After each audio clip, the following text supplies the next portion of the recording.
Dear students, आज अपन शुरू करते हैं डिस्प्लेसमेंट रिएक्शंस। डिस का मतलब होता है डिस्प्लेसमेंट। प्लेस को क्या किया गया है? चेंज किया गया है। किसके प्लेस को चेंज किया गया है? इस रिएक्शंस के अंदर। डिस्प्लेसमेंट रिएक्शन को अपन हिंदी में प्रतिस्थापन अभिक्रिया भी बोलते हैं। और प्रतिस्थापन अभिक्रिया के अंदर क्या होता है कि कोई भी रिएक्टेंट है, ठीक है, रिएक्टेंट का पहले क्या होता है? डिसोसिएशन होता है, ब्रेकडाउन होता है, और वो ब्रेकडाउन होकर के टू पार्ट के अंदर टूट जाता है। और जब वो टू पार्ट के अंदर ब्रेक हो जाता है तो उस पार्ट्स का क्या होता है? यहाँ पर प्लेसमेंट होता है। किसके साथ में? दूसरे रिएक्टेंट्स के साथ में। तो इस प्रकार की अभिक्रिया को डिस्प्लेसमेंट रिएक्शन कहा जाता है, प्रतिस्थापन अभिक्रिया कहा जाता है। इस प्रतिस्थापन अभिक्रिया के अंदर अपनी नोटबुक के अंदर क्या है? एक एक्टिविटी है। वो एक्टिविटी ये है, इस तरह से समझाया गया है कि साहब कोई भी स्टैंड लेते हैं और स्टैंड के साथ में एक प्रश्नावली को फिक्स कर लेते हैं। इस प्रश्नावली को स्टैंड के साथ में क्या कर लिया? फिक्स कर लिया। अब इस प्रश्नावली के अंदर कॉपर सल्फेट का सॉल्यूशन डालते हैं। कॉपर सल्फेट का कौन सा सॉल्यूशन? जलीय सॉल्यूशन, एक्वस सॉल्यूशन डालते हैं कॉपर सल्फेट का। जब कॉपर सल्फेट का एक्वस सॉल्यूशन इसके अंदर डालते हैं तो ये सॉल्यूशन कैसा दिखाई देता है? अपन को ब्लू इन कलर दिखाई देता है। उसके बाद में क्या लेते हैं? दो नेल लेते हैं, यानी कि लोहे की कील लेते हैं, और उन कील को एक धागे की सहायता से बाइंड करके इसके अंदर क्या कर लेते हैं? ड्रॉप कर देते हैं इस सॉल्यूशन के अंदर, कॉपर सल्फेट के सॉल्यूशन के अंदर। जब कॉपर सल्फेट के सॉल्यूशन के अंदर इनको ड्रॉप करते हैं तो कुछ टाइम के बाद में अपन को क्या दिखाई देती है कि ये दिखाई देता है कि इस प्रश्नावली का कलर क्या हो गया है? चेंज हो जाता है। ठीक है, जैसे ही इस प्रश्नावली का कलर क्या हो रहा है?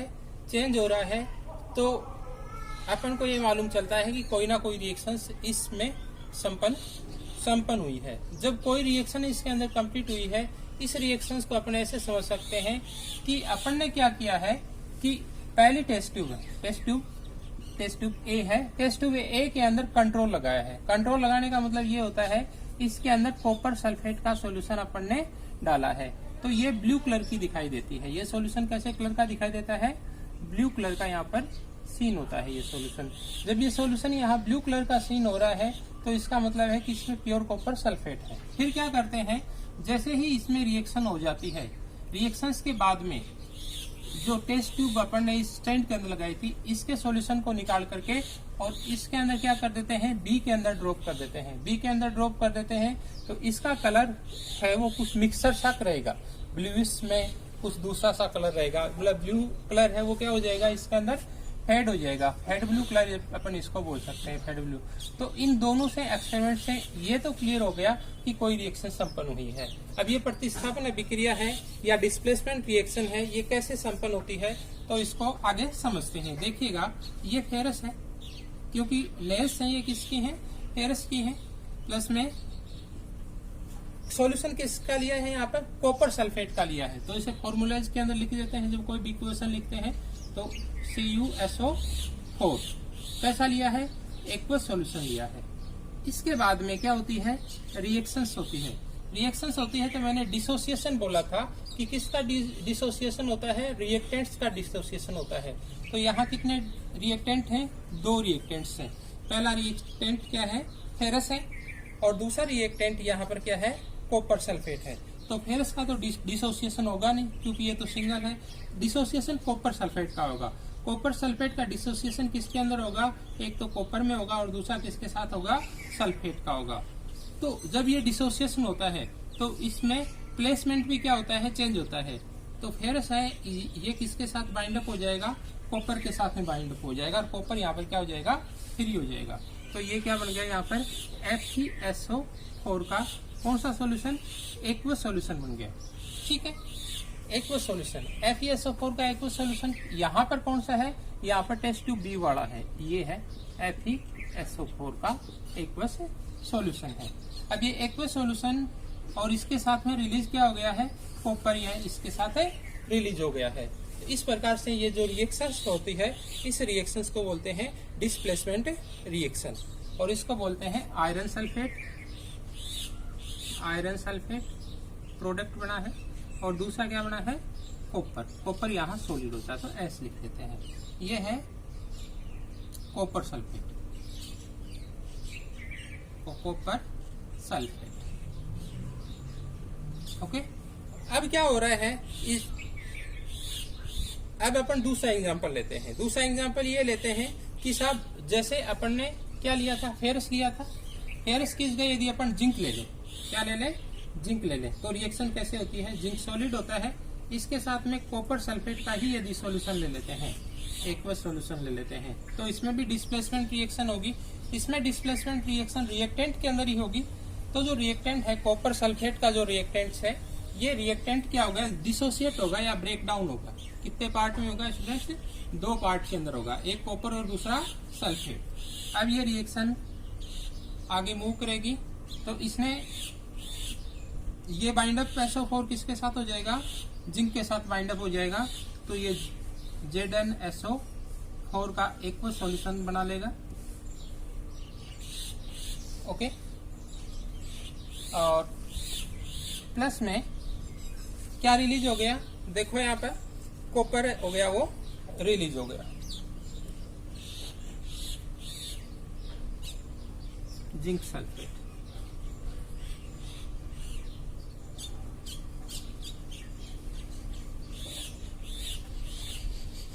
कॉपर, ये कॉपर सल्फेट।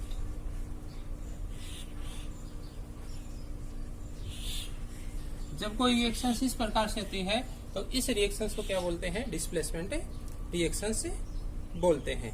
ये जो डिस्प्लेसमेंट रिएक्शन होती है ये लेड के साथ भी होती है। यदि कॉपर क्लोराइड को लेड के साथ क्रिया करवाई जाती है, किसको, कॉपर क्लोराइड को लेड के साथ क्रिया, तो लेड का फार्मूला क्या होता है, Pb, copper chloride CuCl2। Lead शीशा आपको पता है सॉलिड होता है, तो ऐसे लिख दो, ये एक्वस है कॉपर क्लोराइड, और ये रिएक्शन होगी कॉपर क्लोराइड की, तो ये यहाँ पर क्या हो जाएगा, PbCl2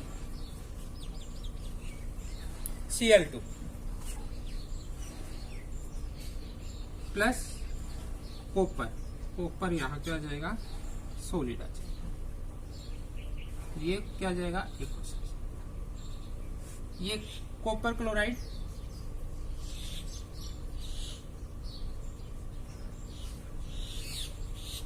और ये क्या है, लेड क्लोराइड।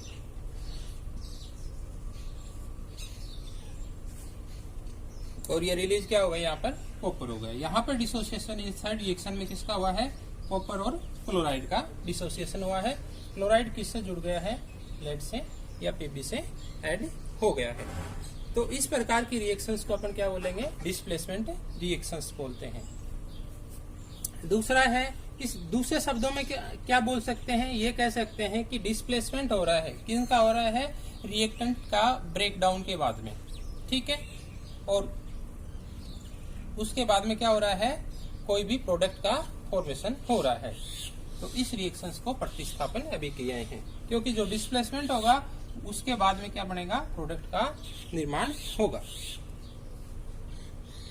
अब नेक्स्ट ले लेते हैं डबल डिस्प्लेसमेंट रिएक्शंस। अब डिस्प्लेसमेंट रिएक्शंस तो है ही, इसके साथ में आ जाता है एक डबल डिस्प्लेसमेंट रिएक्शन। डबल का मतलब आप समझते हो क्या होता है, डबल मीन्स 2। इस रिएक्शन से पहले क्या लिख दो, double, DOUBLE, double displacement reaction. Double का मतलब होता है 2, तो द्विप्रतिस्थापन अभिक्रिया। एक और सी प्रतिस्थापन अभिक्रिया हो जाएगी द्विप्रतिस्थापन अभिक्रिया। अब डबल डिस्प्लेसमेंट रिएक्शंस को अपन ऐसे समझते हैं, एक टेस्ट ट्यूब लेते हैं और उस टेस्ट ट्यूब के अंदर ब्रोमियम क्लोराइड लेते हैं। टेस्ट ट्यूब ये ली, इस टेस्ट ट्यूब के अंदर ब्रोमियम क्लोराइड का सॉल्यूशन लिया, ठीक है।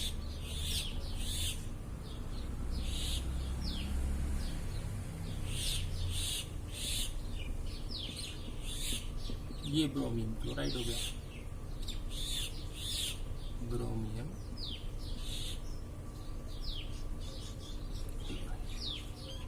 का कैसा सॉल्यूशन लिया, एक्वस सॉल्यूशन लिया, जलीय सॉल्यूशन लिया। अब इस टेस्ट ट्यूब के अंदर 2 रिएक्टेंट होने चाहिए, तभी रिएक्शन होगी। पहला तो क्या हो गया, ब्रोमियम क्लोराइड हो गया, BaCl2 aqueous। अब इसके अंदर क्या डाल देते हैं, सोडियम सल्फेट डाल देते हैं। क्या डाला इसके अंदर, सोडियम Na2SO4 का कैसा डाला, एक्वस सॉल्यूशन, मतलब ड्रॉप बाय ड्रॉप डाला। तो एक ड्रॉप ये सोडियम सल्फेट की इसके अंदर ड्रॉप डाल दी।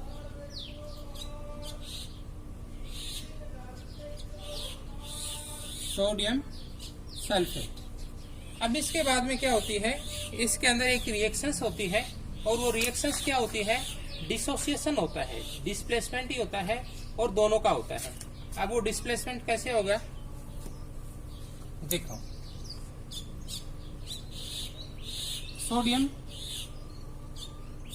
सोडियम सल्फेट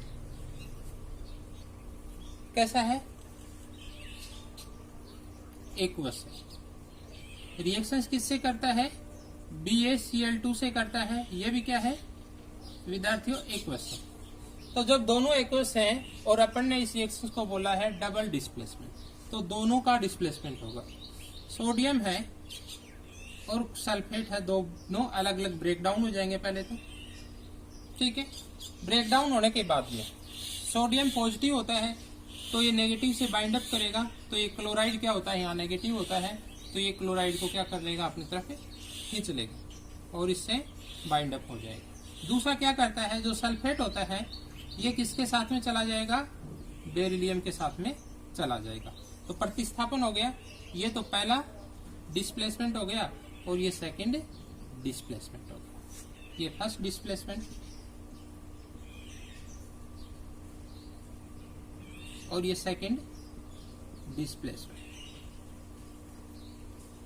ठीक है। अब ये रिएक्शंस आगे कैसे चलेगी, Na2SO4 की जगह क्या जाएगा, Cl2, Na2Cl2। Na2Cl2 कोई फॉर्मूला नहीं होता है, NaCl होता है, तो इसे ऐसे लिख देते हैं NaCl। अब देखो यहाँ 2 Na के हैं और Cl के भी 2 हैं, तो 2 NaCl आ गया। मतलब ये क्या हो गया, साल्ट हो गया। और साल्ट हमेशा क्या होता है, आपको पता है, सॉलिड होता है। क्या होता है, सॉलिड होता है। इसके साथ में ये रिएक्शन आगे फर्दर गोइंग चलेगी, और सोडियम और क्लोराइड रिएक्ट कर गए। अब बेरिलियम और ब्रोमाइड और सल्फेट करेंगे, तो ये BaSO4 का निर्माण कर लेते हैं, BaSO4। जो ये BaSO4 है, ये BaSO4 किस प्रकार का होता है, सॉलिड प्रकृति का होता है। यहाँ पर अब इसको कैसे लिखेंगे, सोडियम सल्फेट है ये रिएक्टेंट है। दूसरा रिएक्टेंट यहाँ पे क्या है, ब्रोमियम नहीं बेरियम है, ये बेरियम।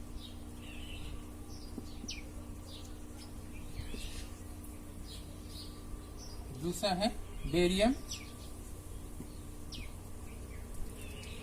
क्लोराइड, ये क्या है, एक्वस, और ये भी क्या है, एक्वस। ये सोडियम सल्फेट बन गया, तो यहां लिख दिया सोडियम सल्फेट। और ये है आपकी डबल डिस्प्लेसमेंट रिएक्शंस। तो आज ये आपकी डबल डिस्प्लेसमेंट रिएक्शंस भी इसी के साथ क्या होती है, कंप्लीट होती है। और अब इसके बाद में आ जाता है थर्ड जो टॉपिक है, इस टॉपिक के अंदर है एक रिएक्शन और बच जाती है, इसको ऑक्सीडेशन रिएक्शंस बोलते हैं। कौन सी रिएक्शंस बोलते हैं, ऑक्सीडेशन रिएक्शंस बोलते हैं।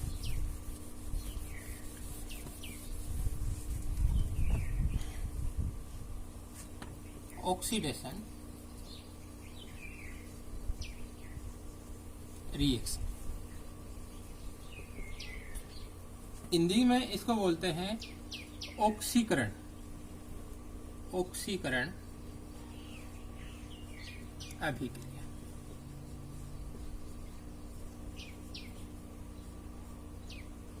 जैसा कि नाम से इंडिकेट हो रहा है, क्या हो रहा है, ऑक्सीडेशन, मतलब ऑक्सीजन का इस रिएक्शन के अंदर क्या होता है, एडिशन होता है, ऑक्सीजन जुड़ती है। तो ऑक्सीजन किस में जुड़ेगी, ऑक्सीजन प्रोडक्ट में जुड़ेगी, ठीक है।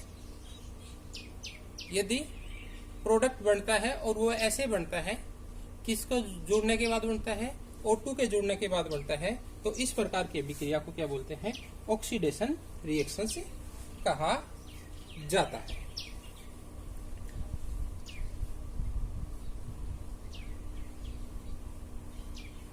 ऑक्सीडेशन रिएक्शंस को अपन ऐसे समझ सकते हैं, एक बर्नर लेते हैं, बर्नर को जलाते हैं, ये डीजलिंग फ्लेम देगा, ये डीजलिंग फ्लेम देगा। इस फ्लेम के ऊपर एक अपन फिक्स कर देते हैं चाइना डिश, और इस चाइना डिश को एक स्टैंड के द्वारा क्या कर देते हैं, नीचे सेटअप कर देते हैं। और इसमें फिर क्या लगा देते हैं अपन, यहाँ पर क्रिस्टल रख देते हैं कॉपर के। किसके क्रिस्टल रखती है, कॉपर के, Cu के। नॉर्मल टेम्परेचर के अंदर कॉपर क्या नहीं करता है, रिएक्शन नहीं करता है। जब कॉपर को क्या किया जाता है, टेम्परेचर दिया जाता है, तो वो रिएक्शन करता है। अब जब बर्नर को जलाते हैं तो टेम्परेचर इंक्रीज होगा, कॉपर रिएक्शन करेगा। अब कॉपर रिएक्शन क्या करेगा, वातावरण की जो O2 है उसके साथ ये क्या करेगा, रिएक्शन करेगा। कोई भी वस्तु जलेगी तो उसको किसकी आवश्यकता होगी, O2 की आवश्यकता होगी। इस रिएक्शंस को अपन ऐसे नोट कर देते हैं, कॉपर सॉलिड है, प्लस में O2 के साथ रिएक्शन किया, टेम्परेचर इसको दिया, यानी क्या दी, हीट दी, तो इसने क्या बना लिया, 2CuO, कॉपर ऑक्साइड का निर्माण कर दिया। 2CuO इसलिए लिखा क्योंकि यहाँ O2 है, O का सिंगल कंपाउंड नहीं होता है। रिएक्शंस को बैलेंस करने के लिए कॉपर के आगे भी 2 लगा देते हैं। O2 क्या है, गैस है, तो D से डिनोट करते हैं इसकी फिजिकल स्टेज को। और जो कॉपर ऑक्साइड है, ये कॉपर ऑक्साइड भी क्या है, एक तरह का सॉलिड ही है, तो इसको S से डिनोट करते हैं। इस प्रकार से जो रिएक्शंस होती है, इस रिएक्शंस को बोलते हैं ऑक्सीडेशन रिएक्शंस। अब देखिएगा, ये रिएक्टेंट है, ये क्या है, रिएक्टेंट है, ये प्रोडक्ट है। जब रिएक्टेंट से प्रोडक्ट बना है तो इसमें O2 क्या हुआ है, बढ़ा है, इंक्रीज हुआ है प्रोडक्ट बनने में, अतः ये ऑक्सीडेशन रिएक्शन होगी। सेकेंड लेते हैं रिडक्शन रिएक्शन। रिडक्शन रिएक्शन या अपचयन अभिक्रिया, अपचयन अभिक्रिया। रिडक्शन का मतलब ही क्या होता है, टूट जाना। रिडक्शन का मतलब ही क्या होता है, टूट जाना। तो क्या टूटेगी इससे, ऑक्सीजन टूट जाएगी। इसका मतलब ये हुआ कि जो O2 है वो किसके पास रहेगी, रिएक्टेंट के पास में रहेगी। इसके लिए ये एग्जांपल ले लेते हैं, यदि कॉपर ऑक्साइड को क्या करते हैं, गर्म करते हैं, इसके साथ में H2 की उपस्थिति में क्या किया, गर्म किया, यानी कि इसको क्या दी, हीट दी, किसकी उपस्थिति में, H2 की उपस्थिति में, तो ये कंपाउंड ऐसे ब्रेक डाउन हो गया, कॉपर अलग हो गया, ऑक्सीजन अलग हो गया, तो ये यहां से क्या हो जाएगा, बना लेगा, तो कॉपर प्लस H2O का निर्माण कर लेता है। तो इस प्रकार की जो रिएक्शन है, इस रिएक्शंस को बोलते हैं रिडक्शन रिएक्शन। इन दोनों रिएक्शंस को जब कंबाइंड कर देते हैं तो इसे रेडॉक्स रिएक्शन बोलते हैं, रेडॉक्स रिएक्शन या रेडॉक्स अभिक्रिया। इन दोनों रिएक्शंस को क्या कर लिया, एक तो फर्स्ट रिएक्शंस को और एक ये सेकंड रिएक्शंस को, यानी कि ऑक्सीडेशन को और रिडक्शन को। जब ऑक्सीडेशन और रिडक्शन किसी सिंगल रिएक्शंस के अंदर पॉसिबल होती हैं तो ऐसी रिएक्शंस को क्या बोलते हैं, ऑक्सीडेशन रिडक्शन या रेडॉक्स रिएक्शन बोला जाता है। कैसे, देखिएगा, कॉपर ऑक्साइड है, इसको रिएक्शंस किसके साथ करवा रहे हैं, यहाँ पर अपन H2 के साथ रिएक्शन करवा दें, इसके साथ में रिएक्शन करवा दी, H2 के साथ में रिएक्शन करवा दी, तो इससे एक कंपाउंड बना, और वो कंपाउंड क्या है, कॉपर जो सॉलिड था प्लस H2O जो लिक्विड था।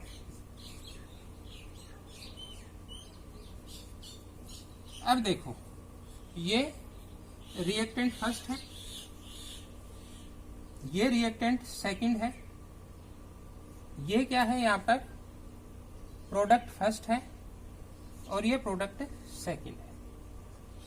इसके अंदर दो ही रिएक्टेंट होते हैं, दो ही क्या होते हैं, प्रोडक्ट होते हैं। दूसरा महत्वपूर्ण ये होता है, अब इसने कॉपर प्लस ऑक्सीजन के अंदर ये ब्रेक डाउन हुआ। अब कॉपर ने क्या बना लिया, अलग कंपाउंड बनाया। अब इस रिएक्शंस को यदि कॉपर क्या बना रहा है, यहाँ पर अलग कंपाउंड बना रहा है, तो इसमें प्रोडक्ट के अंदर P1 के अंदर क्या हो रहा है, ऑक्सीजन का लॉस हो रहा है, इसलिए इस रिएक्शंस को क्या बोलेंगे, रिडक्शन रिएक्शन बोलेंगे। अपचयन अभिक्रिया, रिडक्शन रिएक्शन, या क्या बोलते हैं, अपचयन। अपचयन क्या हो गया है, O2 घट गया है, इसमें O2 का क्या हो रहा है, लॉस हो रहा है। दूसरी रिएक्शन देखिए, दूसरा रिएक्टेंट क्या है, H2 है आपका। H2 ने क्या बनाता है, दूसरा प्रोडक्ट H2O बनाता है। यहाँ पे O2 क्या हो रहा है, इंक्रीज हो रहा है, इंक्रीज हो रहा है, तो इस रिएक्शन को ऑक्सीडेशन रिएक्शन बोलेंगे। ऑक्सीडेशन रिएक्शन या ऑक्सीकरण अभिक्रिया, ऑक्सीकरण अभिक्रिया, क्योंकि O2 यहाँ पे क्या हो रहा है, रिलीज होता है। जब दोनों रिएक्शंस या दोनों कंडीशन सेम रिएक्शंस के अंदर पाई जाती हैं, ऑक्सीडेशन की भी और रिडक्शन की भी, तो इस प्रकार की रिएक्शंस को क्या बोलते हैं, ऑक्सीडेशन रिडक्शन रिएक्शन या रेडॉक्स रिएक्शन कहा जाता है।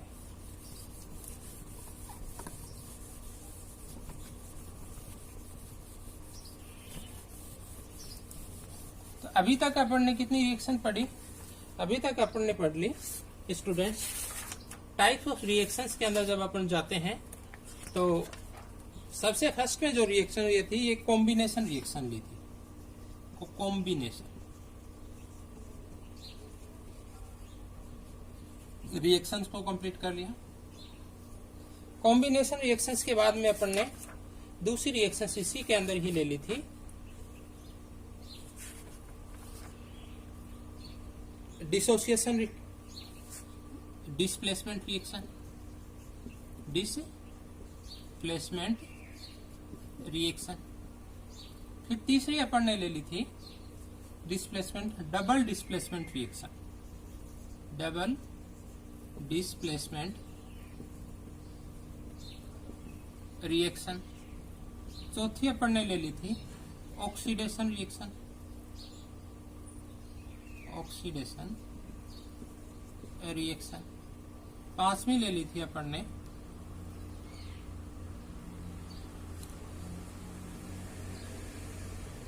डीऑक्सीडेशन रिएक्शन, जिसको बोला है डीऑक्सीडेशन को रिडक्शन, रिडक्शन रिएक्शन। और इन दोनों रिएक्शन यदि सेम के अंदर हो रहे हैं तो वो रेडॉक्स रिएक्शन या 6 बोल सकते हो आपको, रेडॉक्स रिएक्शन। ये अपने सिलेबस के अंदर रिएक्शंस थी। अब जो नेक्स्ट है वो ये आता है कि इनके साथ साथ कुछ क्वेश्चंस आ जाते हैं। और फर्स्ट क्वेश्चन है कि जंग क्यों लगता है। जंग को इंग्लिश में बोलते हैं कोरोजंस। ये इसलिए लगता है जब फेरस होता है या आयरन होता है वो O2 के साथ क्रिया करता है, तो वो क्या बना लेता है, फेरस के क्या बना लेता है, ऑक्साइड बना लेता है, आयरन के ऑक्साइड बना लेता है, आयरन ऑक्साइड बना लेता है। और इस आयरन ऑक्साइड की वजह से लोहे के ऊपर जंग आ जाता है। जब खुले स्थानों पर रखते हैं और वहां नमी रहती है तो आयरन ऑक्साइड की वजह से जंग आता है। कई बार ये करते हैं कि पेंट करने के बाद लोहे के जंग नहीं आता, ठीक है, और यदि नमी के अंदर खुला छोड़ दिया तो जंग आ जाता है। तो पेंट जब कर देते हैं तो एक लेयर का फॉर्मेशन हो जाता है और वो लेयर इसके साथ में O2 के साथ में आयरन का कनेक्शन क्या करती है, हटा देती है या अवरुद्ध कर देती है, जिसकी वजह से जंग नहीं लगता। जबकि यदि पेंट नहीं करते हैं तो जंग लग जाता है। उसका यही रीजन होता है कि जो O2 है, ठीक है, वो जलीय वातावरण के अंदर, फेरस के अंदर यदि एक्वस सॉल्यूशन रहेगा, जल की नमी रहेगी, तो क्या करेगी, वो क्रिया करेगी और आयरन का ऑक्साइड बनाएगी, तो जंग लगेगा। नेक्स्ट इसके साथ में है रेंसिडिटी। जो रेंसिडिटी है वो क्या है, विकृत गंधिता बोलते हैं इसे हिंदी में। क्या बोलते हैं, विकृत गंधिता। विकृत गंधिता ये होती है कि कोई भी तेलीय पदार्थ होता है या सब्जी होती है जिसमें तेल की मात्रा होती है या अचार होता है, ठीक है, यदि उसको खुला छोड़ देते हैं, ठीक है, उससे बने हुए प्रोडक्ट को यदि अपन ओपन छोड़ देते हैं तो उसमें एक विशेष प्रकार की क्या आने लगती है, गंध आने लगती है। और वो धीरे धीरे, ठीक है, वो तेलीय पदार्थ या वो खाद्य पदार्थ जिसमें तेल की मात्रा है या फैट की मात्रा है, वो क्या हो जाएगा, उसमें बदबू आने लग जाएगी और धीरे धीरे खराब हो जाएगा। ऐसा क्यों होता है, रेंसिडिटी क्यों होती है या विकृत गंधिता क्यों होती है? ये इसलिए होती है क्योंकि जो क्या होते हैं, ऑयल ड्रॉपलेट्स होते हैं या जो ऑयल होता है, ये किसके साथ रिएक्शन करता है, O2 के साथ रिएक्शन करता है। और O2 के साथ रिएक्शन करने के बाद में इससे नए सब्सटेंस का फॉर्मेशन हो जाता है, जिनके कारण से पदार्थ की प्रकृति भी क्या हो जाती है, कई बार तो टॉक्सिक प्रकृति, जहरीली प्रकृति हो जाती है और एक विशेष प्रकार की उसमें गंध आने लगती है। इसका सबसे अच्छा क्या है, सबसे अच्छा उदाहरण ये है, एग्जाम्पल ये है कि जो भी पैकिंग मटेरियल आता है, उस पैकिंग मटेरियल के साथ में किसका भरते हैं, जैसे कुरकुरे खाते हो तो कुरकुरों की जो पैकिंग आती है, वो जो पैकेट्स होता है वो काफी फूला हुआ आता है। कई बार बोलते हैं कि इसमें तो गैस ही गैस भरी हुई है, खाने का मटेरियल तो बहुत कम है, बट वो गैस भी क्या होती है, जरूरी होती है। वो इसकी रेंसिडिटी के लिए बैरियर का काम करती है। किसके लिए बैरियर का काम करती है, रेंसिडिटी के लिए बैरियर का काम करती है। और वो गैस होती है N2 गैस, ठीक है। तो पैकिंग के जो पैकेट्स होते हैं उसमें N2 गैस क्यों भरी जाती है, ये भी एग्जाम्पल आ जाता है, क्योंकि ये विकृत गंधिता या रेंसिडिटी को ब्लॉक करती है, इसलिए पैकिंग के अंदर ये N2 गैस भरी जाती है। गंध क्यों आती है, क्योंकि ऑयल है वो O2 के साथ रिएक्शन कर लेता है और एक सबस्टेंस बनाता है, जिसकी वजह से क्या है, यदि कोई भी तेल से बना हुआ पदार्थ या घी से बना हुआ पदार्थ यदि खुला छोड़ दिया जाए तो उसमें गंध आने लगती है।